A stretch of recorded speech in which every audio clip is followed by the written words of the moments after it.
Quality और consistent performance के लिए सिर्फ सिल्वर पंप्स एंड मोटर्स, नाम याद रखना। વડોદરા અને આણંદ પાસેના એક ફાર્મ હાઉસમાં ક્રાઇમ બ્રાન્ચની ટીમે અમદાવાદ ક્રાઇમ બ્રાન્ચની ટીમે એક આખું આ મોટું ઓપરેશન પાર પાડ્યું છે અને 5 જેટલા લોકોને ઝડપી પાડવામાં આવ્યા છે। તમામ જે 5 લોકો હતા તેમની સંડોવણી આખા ખ્યાતિકાંડમાં હતી અને તમામે પાંચે પાંચને અમદાવાદ ક્રાઇમ બ્રાન્ચની ટીમે એક મોટું ઓપરેશન પાર પાડીને તેમને જે જગ્યાએ રોકાયા હતા એ ફાર્મ હાઉસમાંથી ઝડપી પાડવામાં આવ્યા છે। તમામ 5 આરોપી છેલ્લા કેટલાય સમયથી ફરાર હતા। અમદાવાદ ક્રાઇમ બ્રાન્ચની નજર સતત આ તમામ 5 આરોપીઓ પર હતી જે ફરાર હતા અને એમને ઝડપી પાડવામાં અમદાવાદ ક્રાઇમ બ્રાન્ચની આ સૌથી મોટી સફળતા મળી છે। આ સમાચાર એ તમામ લોકો માટે ખૂબ મહત્વના છે કારણ કે તેમના સ્વજનો અહીં સારવાર માટે આવ્યા હતા અને તમામ સ્વજનોને આ હોસ્પિટલમાં જે ઓપરેશન કરવામાં આવ્યા હતા તેમને ચીરી નાખવામાં આવ્યા હતા અને આખરે અમદાવાદ ક્રાઇમ બ્રાન્ચને આ સૌથી મોટી સફળતા મળી છે। આ તમામ લોકોના નામ એક બાદ એક સામે આવી રહ્યા છે અને તમામ લોકોના નામ છે એક ચિરાગ રાજપૂત, મિલિંદ પટેલ, રાહુલ જૈન, પ્રતિક ભટ્ટ અને પંકિલ પટેલ જે છેલ્લા કેટલાય સમયથી અહીં સંડોવાયેલા હતા, આ કેસમાં સંડોવાયેલા હતા, જે ફરાર હતા અને જેમ જેમ આખા કાંડમાં જે તપાસ કરવામાં આવી અમદાવાદ ક્રાઇમ બ્રાન્ચ દ્વારા અને એમાં તમામ લોકોને ઝડપી પાડવામાં આવ્યા છે।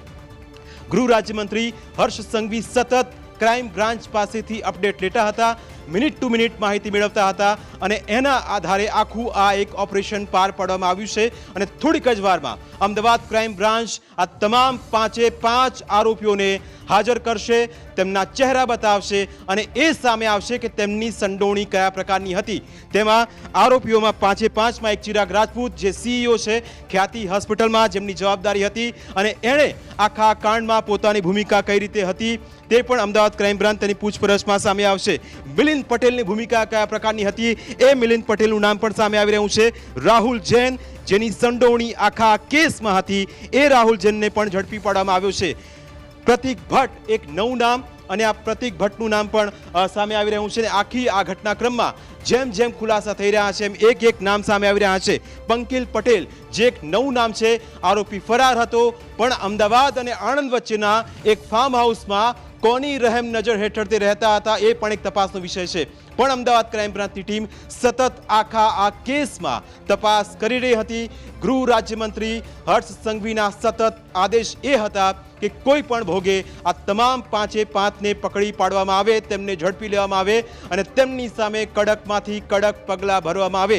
અત્યાર સુધી ફક્ત એકનું નામ સામે આવતું હતું, પ્રશાંતનું નામ સામે આવતું હતું, પણ હવે આ 5 આરોપીઓ ઝડપાઈ ગયા છે। તેમની ભૂમિકા કયા પ્રકારની હતી એ પૂછપરછમાં ખુલાસો થશે પણ આખું ઓપરેશન છેલ્લા કેટલાય સમયથી ચાલતું હતું અને એની અંદર જેટલા પણ ખુલાસા થયા થોડી વારમાં આપની સામે અમે પણ લઈને આવશું। આખા કેસમાં તેમની ભૂમિકા કયા પ્રકારની હતી એ વિગતો સાથે લઈને આવશું અને સાથે અમદાવાદ ક્રાઇમ બ્રાન્ચથી મિહિર પણ આપણી સાથે જોડાશે। થોડી વારમાં અમારા ઇનપુટ એડિટર મયુર માકડિયા પણ જોડાશે। આ તમામ સાથે ચર્ચા કરીશું। ફાર્મ હાઉસ કઈ જગ્યાએ આવેલું છે એ ફાર્મ હાઉસની તસવીરો પણ અમે આપને થોડી વારમાં બતાવીશું। આખા કેસમાં અમદાવાદ ક્રાઇમ બ્રાન્ચનું આ સૌથી મોટું ઓપરેશન છે અને એની અંદર જે 5 લોકોના નામ સામે આવી રહ્યા છે એ પણ ખૂબ જ ચોંકાવનારા કારણ કે ચિરાગ રાજપૂત, મિલિંદ પટેલ, રાહુલ જૈન, પ્રતિક ભટ્ટ, પંકિલ પટેલ આ તમામ 5 લોકોની ભૂમિકા એક જે વિદેશમાં છે એ કઈ રીતે એની સંડોવણી હતી, આખા કેસમાં તેની કયા પ્રકારની ભૂમિકા હતી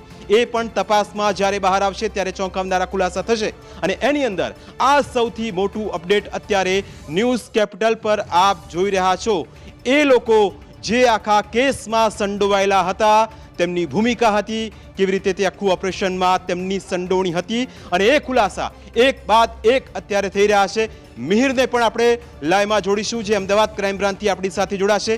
આપણા ઇનપુટ એડિટર મયુર માકડિયાને લાઈવમાં લઈએ કારણ કે મયુર પણ આખા કેસમાં સતત અપડેટ રાખી રહ્યા હતા। મયુર, એક સૌથી મોટી કાર્યવાહી અને એની અંદર જેટલા પણ અત્યાર સુધીમાં ચોંકાવનારા ખુલાસા થયા છે એ ખરેખર એ સાબિત કરે છે કે ખ્યાતિ હોસ્પિટલમાં જે લોકોની ભૂમિકા હતી એ એક બાદ એક ચહેરા બેનકાબ થઈ રહ્યા છે અને હવે જે 5 ચહેરાઓ સામે આવી રહ્યા છે એમાં જે રાજપૂત ચિરાગ રાજપૂતનું આપણે નામ જે લેતા હતા એણે પહેલા એકવાર પોતાનું મોઢું બતાવ્યું, ત્યારબાદ તે ફરાર હતો અને હવે પોલીસના પકડમાં પણ અમદાવાદ ક્રાઇમ બ્રાન્ચની ટીમે ચિરાગ રાજપૂતને ઝડપી લીધો છે।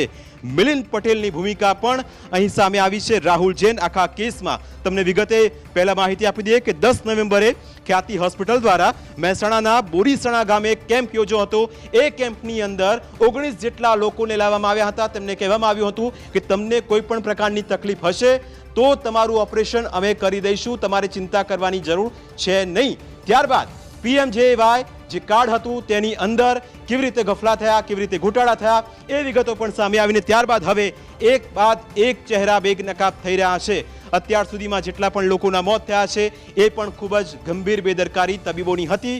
એ તબીબોને પણ હવે અમદાવાદ ક્રાઇમ બ્રાન્ચ રાજ્ય સરકાર છોડશે નહીં. તેમની બેદરકારીના કારણે જ આ લોકોના મોત થયા હતા એ પણ એક સ્પષ્ટ થયું રહ્યું છે. આ સાથે 19 દર્દીઓમાંથી 7 દર્દીઓના બોરીસણામાં સેમ્પલ લેવામાં આવ્યા હતા. એ બોરીસણા ગામમાં જઈને કે જ્યાં CCTV પણ સામે આવ્યા હતા. એ બસ લઈને જ્યારે ખ્યાતિ હોસ્પિટલના તબીબો અહીં પહોંચ્યા હતા ત્યાંથી એ લોકોને લીધા હતા.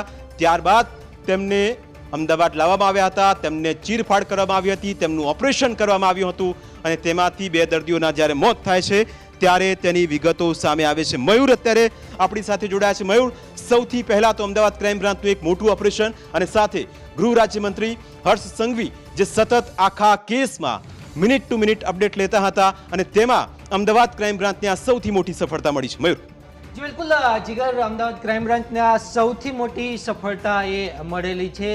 ચિરાગ રાજપૂત જે જ્યારે આ સમગ્ર કાંડ એ બહાર આવેલો તો 2 દર્દીઓના મોત થયેલા હતા અને પરિવારજનો જ્યારે હોસ્પિટલ પહોંચેલા હતા ત્યારે ન્યૂઝ કેપિટલ સૌપ્રથમ એ હોસ્પિટલ ખાતે પહોંચેલું હતું અને ત્યારે તેમણે મીડિયાની સામે આવી અને કહેલું હતું કે અમે સંપૂર્ણ તપાસની અંદર સહયોગ આપશું. પરંતુ એ તપાસના સહયોગ આપવાની જગ્યાએ આ જે આરોપી છે તે નાસ્તા ફરતા હતા અને એવું કહેવામાં આવતું હતું કે રાજસ્થાન જયપુર ખાતે તે પહોંચી ગયેલા છે અને પોલીસની પકડની બહાર તેઓ જતા રહેલા છે. પરંતુ અમદાવાદ ક્રાઇમ બ્રાન્ચને આ સમગ્ર મામલે તપાસ સોંપવામાં આવેલી. ગૃહ રાજ્યમંત્રી હર્ષ સંઘવી સતત અપડેટ આ મામલે લઈ રહેલા હતા. કેસ કઈ રીતે આગળ વધી રહેલો છે, કેવા પ્રકારની એમઓ સાથે આ જે સમગ્ર જે તપાસ છે તે થઈ રહેલી છે. સાથે જ જે અન્ય દર્દીઓ જે ભોગ બનેલા છે એ પણ